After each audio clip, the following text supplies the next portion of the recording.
Торобек Үсенович, айдоочулук көлүк боюнча дагы ошо биздин таксист жигиттерибиз көп. Ошолор боюнча бир кыскача айта кетсеңиз, текшерүүлөр болуп атат дегендей.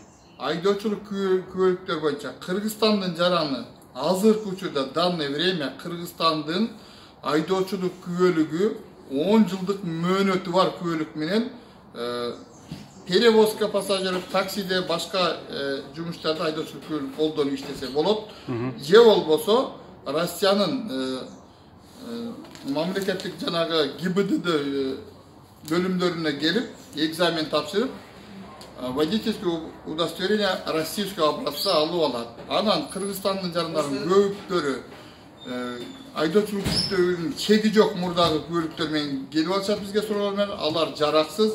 Анан ушул жерде Москвадан, элчиликтен же башка жерден айдоочулук күбөлүк алабызбы деп да суроолор келет.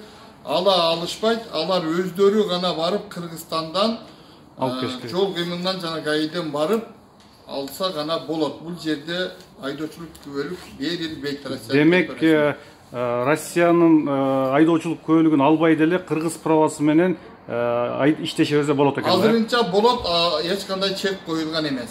Ошо көп. Эгер Россия Федерациясы законун өзгөрткөн болсо, анда официалдуу сайттардан, элчиликтен, миграция кызматынан кабар алып, билип тактап алса болот. Чоң рахмат.